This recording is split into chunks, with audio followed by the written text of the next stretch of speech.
Hey guys, we're in London finding out what people really spend, what it costs to live here, and whether anyone can actually save in the city. Stick around because the numbers just might shock you.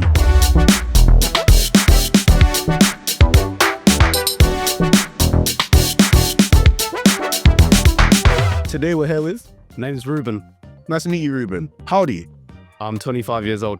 Lovely. And what do you do for a living? So I do sales. Nice. What kind of sales? So it's more like SaaS sales. Oh, software as a service. Lovely. I used to do that myself. If I may ask, what's your yearly salary? I'm not going to give the actual amount. Or part figure?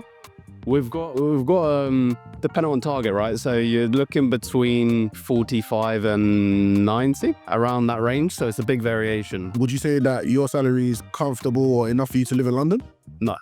Today we're with... Chris, Nice to meet you, Chris. How old are you, if you don't mind me asking? 57. Oh, nice. You don't look it. What do you do for a living? I'm a director of an environmental company. Brilliant. And if you don't mind me asking, how much do you earn in a year? 6 figures. Ballpark number? Closer to 100 and a million. There, closer to 100 than a million. Is that enough to live in London comfortably? Yeah, I think you can. I think you can find ways to, survive for a while. So today we're here with... Brooke, Nice to meet you, Brooke. How old are you? 19. Nice. And what do you do for a living? I work in a bar. And roughly, what would you say you earn in a year? Not enough. Like 20? No, less than that. Probably like 15k a year. And would you say that's enough to live in London comfortably? No. Today I'm here with... Jamie, Alex. Lovely. And how old are you guys? 23, 19. And what do you guys do for a living? hospitality workers. Same.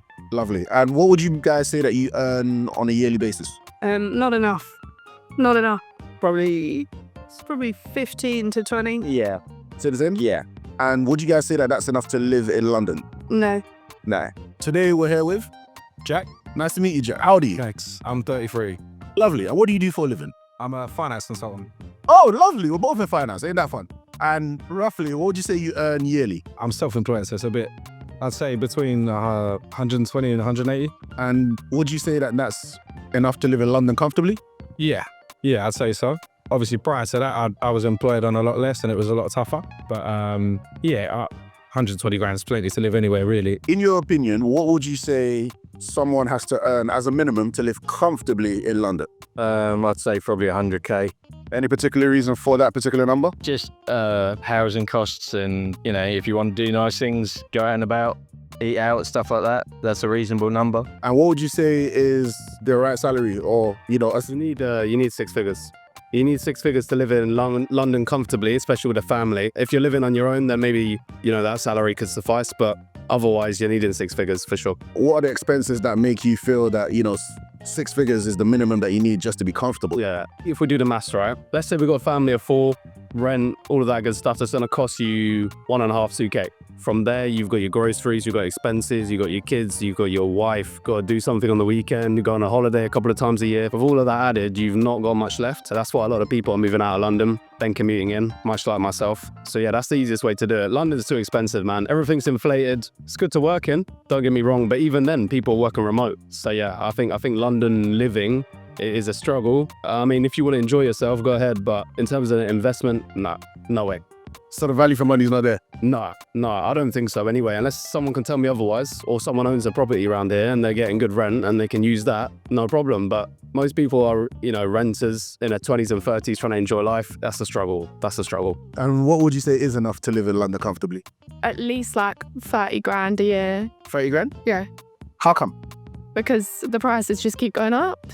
And especially people my age, no one can find housing. Even I live just on the outskirts, like Romford. And even then, a 1-bedroom flat is like 2 grand a month. Wow. So do you currently live at home with family? Yeah. And what does the bulk of your expenses go on now that you live at home with family? So I do pay rent to my mum. I pay my phone bill, gym membership, other subscriptions. But I'm not earning nearly enough to even I want to start driving, can't afford a car, it's impossible. Do you think that the value exchange of what it costs to live in London and what you get from living in London is worth it? Not at the minute, no.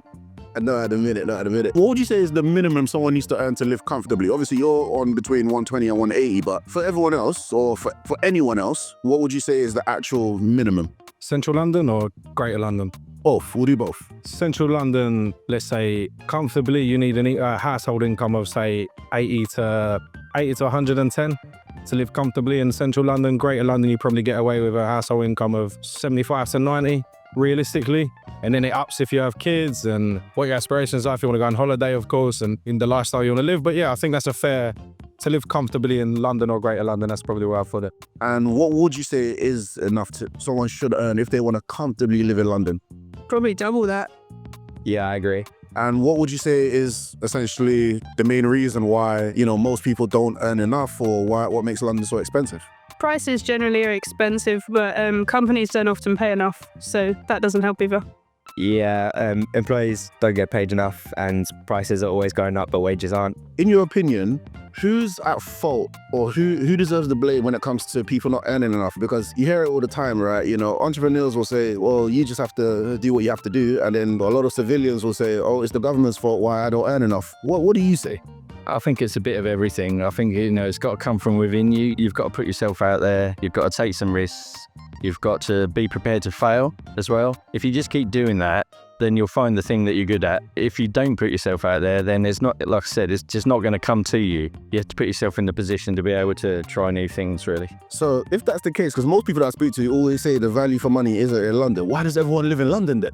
The reason why people live in London is because they're trying to chase the high or chase the hype or the trend or whatever. So if you look at someone in their 20s, they see all their colleagues graduate from uni, they want to work in London, they want to go for some pints after with the boys or the girls or whatever. So everyone wants to fit into that. So that's what drags people into London. Then a couple of years in, I think people realize, oh shit, costs a lot to live there. So you got to start thinking quite strategically. What would be one piece of advice you'd give to your 18-year-old self that wants to make sure that, look, by the time I'm 30, I want to be able to earn enough so I can comfortably live in London? Buy a property sooner, 100%. That'd be the first thing I'd do, is just buy a property day one. Rather than wait until you've missed the boat, yeah, I'd buy a property straight away. Why would you say that? Mainly because I consult in property finance. So I've seen people that have built wealth over the last 30 years and now they're sitting on a beach somewhere where I'm doing all their deals and I'm sitting in an office. So yeah, it's definitely the way out. It's a pension pot, right? Once you've got that in place, you're set, really. Brilliant. Well, thank you for your advice and I appreciate your time.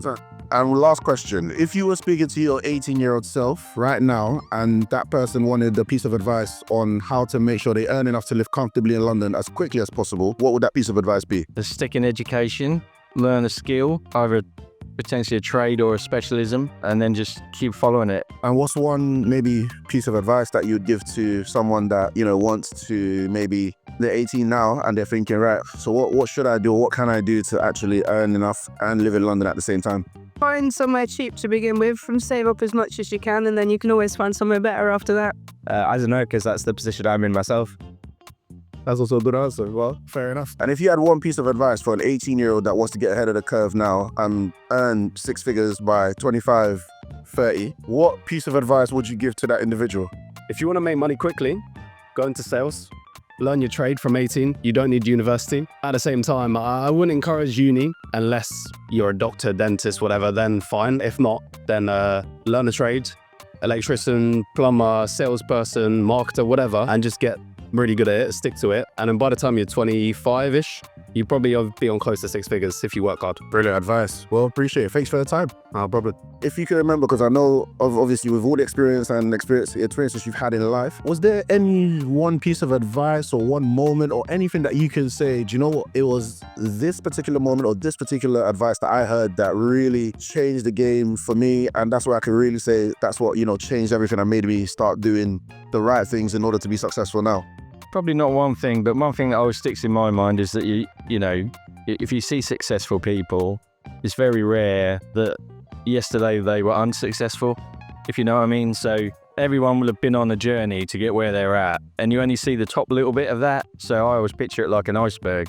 The iceberg is like 5 times bigger under the sea, and that's all the experience, all the things that you've been through, all of the training that you've done, all of the situations that you've been in, all the mistakes you've made. All of those things are under the surface, but people only see, oh, this guy's doing okay. Everyone just needs to concentrate on just doing the best they can, really, in their own circumstance.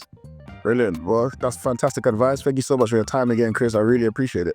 So guys, if you want to learn how to keep more of your money in London, I've put together a complete money program that absolutely breaks this down bit by bit. All you have to do to get access is comment the word London below.